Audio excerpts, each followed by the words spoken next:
Bismillahirrahmanirrahim. Assalamualaikum warahmatullahi wabarakatuh.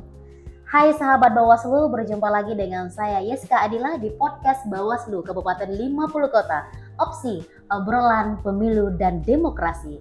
Kali ini kita dengan tema membangun kepercayaan publik melalui transparansi informasi di era digital.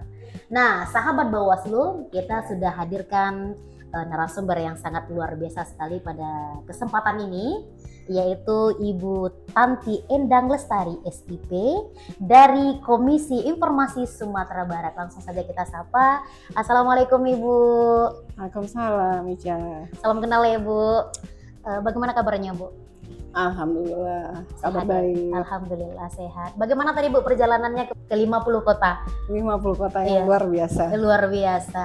Kayak apalagi ketemu dengan teman-teman PPID di Bawaslu Kabupaten 50 Kota. Oke, semangat ya Bu ke Semangat 50 Ica, kota. iya. Ibu terima kasih sekali sudah meluangkan waktu di podcast Bawaslu 50 Kota. Boleh Ibu sapa sahabat Bawaslu kita yang lagi nonton podcast kita. Oke. Assalamualaikum warahmatullahi wabarakatuh, sahabat Bawaslu di Kabupaten 50 Kota. Terima kasih sudah menghadirkan saya Ica Iya Ibu. di sini di Bawaslu Kabupaten 50 Kota bersama tim PPID yang hebat. Semoga tetap informatif. Saya ingin bertanya, mengapa keterbukaan informasi publik menjadi salah satu pilar penting dalam mewujudkan tata kelola pemerintahan yang baik? Oke, Ica. Permulaan yang cantik. Iya. Syarat dari sebuah tata kelola pemerintahan yang baik itu salah satunya itu adalah adanya transparansi. Dan sehingga apabila kita telah melaksanakan keterbukaan informasi publik di badan publik kita, maka otomatis di badan publik kita tata kelolanya pasti sudah baik. Dan juga kalau sudah tata kelolanya dengan baik, tentu trust dari masyarakat, kepercayaan dari masyarakat itu semakin meningkat. Gitu deh, Ica. Oke. Untuk saat sekarang ini, apa tantangan yang saat ini dihadapi badan publik dalam mengimplementasikan keterbukaan informasi ini? Sahabat Bawaslu di Kabupaten 50 Kota, tantangan dihadapi badan publik. Kita melihat badan publik secara keseluruhan. Badan publik itu adalah lembaga negara yang di mana anggarannya itu bersumber dari APBN, APBD atau sumbangan dari masyarakat. Kemudian hal yang kita lihat sekarang ini, pada umumnya semenjak Undang-Undang 14 tahun 2008 tentang keterbukaan informasi publik itu dihadirkan, kemudian diimplementasikan seiring berjalannya waktu, pada umumnya masyarakat sudah mengetahui bahwa informasi publik itu adalah hak azazi dari masyarakat gitu.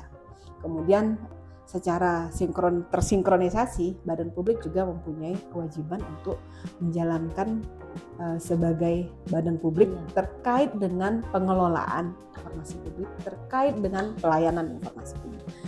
Tantangan terbesar itu pada saat ini, bagaimana masyarakat semakin menyadari bahwa hak atas informasi publik itu adalah hak azazi manusia. Itu dari segi masyarakatnya. Kemudian dari segi badan publiknya lagi. Dari segi badan publiknya, misalnya estafet dari kepemimpinan atau dari struktur dari PPID bertukar nih dari satu orang ke orang berikutnya, petugas ke petugas lainnya. Harus teredukasi dulu atau harus mengulang lagi tentang substansi dari keterbukaan informasi. Ngerasain ya kalau di Bawaslu kalau udah ada pertukaran dari pejabat yang. Nah, maka oleh karena itu nih, mau tidak mau di dalam sebuah instansi dua lembaga itu bidang manapun, tidak hanya tim PPID ya, sahabat Bawaslu di 50 Kota, semuanya harus paham tentang bagaimana pengelolaan, bagaimana dengan pelayanan informasi publik yang ada di badan publiknya, di instansinya gitu. Nah, itu salah satunya. Yang kedua itu terkait dengan pengarsipan. Tata kelola informasi publik. Kita kan terkait informasi publik ya. Seluruh arsip terkait informasi publik. Pengelolaan informasi publik yang ada di badan publik itu. Kadang data yang sudah lalu itu tidak dikelola dengan baik, tidak tersimpan dengan baik. Nah, itu sebenarnya dengan adanya regulasi terkait informasi publik, semuanya seperti locker, ini ada informasi yang dikendalikan, informasi secara setiap saat. Nah, itu jadi kayak solusinya Undang-Undang 14 deh gitu. Iya, berarti tantangan untuk sekarang ini bagaimana masyarakat ini sebenarnya ngeh lah kalau ini adalah hak dia untuk mendapatkan informasi. Dan juga dari lembaganya memang betul struktur ini kan berganti-ganti, kadang ini, jadi kan susah juga untuk memahami personilnya. Iya, personilnya betul, personilnya. Dan terakhir arsip kita ya Bu ya. Semoga lebih baik lagi ya Bu ya untuk di 50 kota. Selanjutnya bagaimana menurut Ibu keterbukaan informasi ini dapat meningkatkan partisipasi masyarakat dalam pengawasan pemilu? Ini udah mencakup di Bawaslu-nya ini. Bawaslu-nya Untuk ya. meningkatkan partisipasi masyarakat.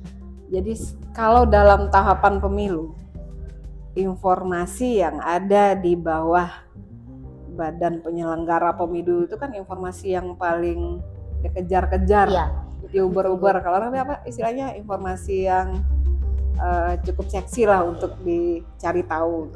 Nah, dengan adanya keterbukaan informasi publik, berarti informasi tersebut telah tersusun dengan baik sesuai dengan perbawaslunya, Bawaslu ya.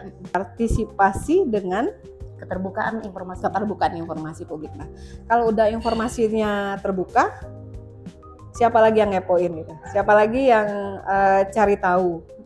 Siapa lagi yang berupaya untuk memohonkan informasi gitu ya? Sudah, informasi sudah tersedia dengan baik. Apakah sudah tersedia di website? Apakah sudah tersedia di kantor? Apakah sudah tersedia di ruangan khususnya PPID? Nah, dengan demikian, dengan sudah adanya informasi yang terbuka, maka masyarakat tentu akan mudah mengakses. Iya. Dengan mudahnya masyarakat mengakses, tidak muncul lagi yang namanya kecurigaan. Iya, keraguan-keraguan tidak ada lagi karena mereka sudah dapat mengakses. Nah, sehingga muncul kepercayaan publik tidak hanya ke Bawaslu tapi juga ke pemerintahan yang terpilih. Apa indikator yang menunjukkan bahwa sebuah badan publik itu telah menjalankan keterbukaan informasi publik? Oke, nah dalam Undang-Undang 14 tahun 2008 ini kita di Komisi Informasi, salah satu kewajibannya yang harus dilaksanakan 1 kali setahun itu adalah melaksanakan namanya monitoring evaluasi keterbukaan informasi publik. Itu kewajiban yang harus kita dilaksanakan oleh Komisi Informasi Provinsi Sumatera Barat, dan Komisi Informasi Provinsi Sumatera Barat nih, CASIM-nya ada di Sumatera Barat tahun 2014. Kita sudah melaksanakan 12 kali. Oh, 12 kali. Berarti yang tahun ini yang ke-12 iya. Di 2026 ini. Nah, dengan dilaksanakan monitoring evaluasi keterbukaan informasi publik itu, sehingga di sana akan terlihat apakah badan publik tersebut informatif, menuju informatif, cukup informatif, tidak informatif, dan kurang informatif. Jadi ada 6 indikator kalau dalam penilaian monitoring evaluasi. Yang pertama itu digitalisasi, komitmen organisasi, sarana prasarana, kualitas informasi, jenis informasi, dan inovasi dan strategi. Nah, jadi informasi ini pada dasarnya melakukan Monef itu membersamai sebenarnya Bawaslu dengan Perbawaslunya. Iya. Kemudian mengulik satu persatu dari indikator yang dilihatkan tadi, 6 indikator tadi. Oke, selanjutnya Bu, bagaimana badan publik seharusnya memanfaatkan media sosial untuk mendukung keterbukaan informasi ini? Jadi penyajian data informasi publik itu ada 2, ada melalui elektronik satu, ada non elektronik. Media sosial merupakan yang elektronik ya, melalui media sosial kan sekarang memang daripada baca yang disajikan di dinding-dinding kantor gitu yang ada tulisannya ini, lebih menarik yang ada di media sosial. Nah, badan publik juga khususnya Bawaslu ini juga harus memodifikasi bagaimana masyarakat itu dengan mudah memahami informasi yang diberikan melalui media sosialnya.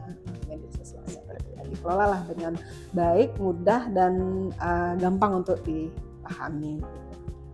Selanjutnya Bu, sebagai badan publik, apa langkah-langkah yang dapat dilakukan Bawaslu 50 Kota untuk terus meningkatkan kualitas layanan informasi publik ini?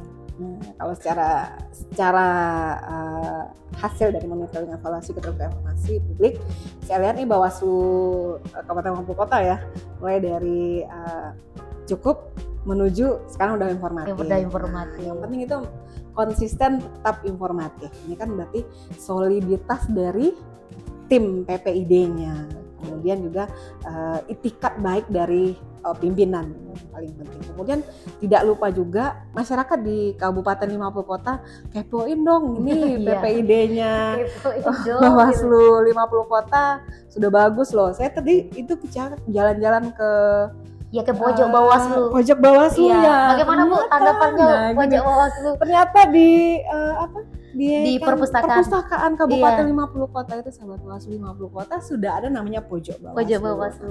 Mahasiswa kita yang mau cari tahu informasi, mau bikin skripsi, Iya. tesis, disertasi terkait dengan keterbukaan informasi publik, itu sudah udah ada datanya ternyata di kantor di perpustakaannya Kabupaten 50 kota. Gitu. Jadi ayo dong, ini cari tahu dong. Ayo dong sahabat Bawaslu, cari tahu dong. kunjungi pojok Bawaslu. Kunjungi pojok Bawaslu, atau di sana juga ada PPID-nya di kantor Bawaslu ya. Selanjutnya Ibu, kita minta pesannya untuk sahabat Bawaslu terkait pentingnya kita memanfaatkan hak atas informasi publik ini secara bijak. Sahabat Bawaslu di Kabupaten 50 Kota, kami dari Komisi Informasi Provinsi Sumatera Barat menghimbau pada masyarakat semua bahwasanya informasi publik itu adalah hak asasi kita. Kita berhak tahu, kita berhak memperoleh, dan kita wajib menjemput informasi publik yang kita butuhkan. Jadi manfaatkanlah fasilitas yang sudah disediakan oleh kantor Bawaslu Kabupaten 50 Kota yang sudah berpredikat informatif, yaitu adanya pojok Bawaslu, kemudian adanya ruang PPID di Kabupaten 50 Kota di kantor Bawaslunya. Ayo kunjungi, ayo cari tahu, informasi publik merupakan hak kita. Apa harapan Komisi Informasi terhadap Badan Publik khususnya Bawaslu dalam mewujudkan pemerintahan yang transparan dan akuntabel? Seperti cerita kita di awal bahwasanya keterbukaan informasi publik, transparansi, dan itu merupakan salah satu dari persyaratan sebuah pemerintahan yang baik. Jadikanlah sebenarnya implementasi dari Undang-Undang 14 tahun 2008 ini sebagai dari kebiasaan dari kinerja kita gitu. Membiasakan diri untuk mengelompokkan informasi-informasi publik yang ada, apakah dia termasuk informasi setiap saat, kemudian apakah dia termasuk informasi dikecualikan yang sudah dilaksanakan melalui uji konsekuensi gitu. Jadi kalau keterbukaan informasi publik dan tata kelola itu sudah dilaksanakan menjadi kebiasaan, kemudian juga pelayanan informasi publik sudah menjadi kebiasaan oleh setiap orang, setiap warganya Bawaslu 50 Kota itu, jadi setiap yang ada di Bawaslu 50 Kota tidak hanya petugas PPID-nya tapi juga semua bidang ya, semua bidang yang ada, termasuk security. Ini harus memahami bagaimana cara melayani informasi publik saat dia minta. Jadi pemohon informasi publik mari arahkan ke PPID, ruang PPID. Sehingga dengan demikian kepercayaan masyarakat, keingintahuan dari masyarakat yang ada itu tidak terbatasi lagi. Oke Ibu, terima kasih sekali sudah meluangkan waktu untuk bincang-bincang kali ini. Semoga masih ada kesempatan kita untuk podcast berikutnya di Bawaslu 50 Kota. Oke sahabat Bawaslu, demikian podcast kita kali ini. Terima kasih kami ucapkan kepada Ibu yang sudah memberikan kita informasi mengenai pengelolaan informasi yang lebih baik. Oke, sebelum kita tutup dengan tagline Bawaslu 50 Kota, Bawaslu Kabupaten 50 Kota. Bersama rakyat, awasi pemilu. Bersama Bawaslu, tegakkan keadilan pemilu. Terima kasih bagi sahabat Bawaslu yang belum subscribe, silakan di-subscribe, like, komen, dan share. Assalamualaikum warahmatullahi wabarakatuh.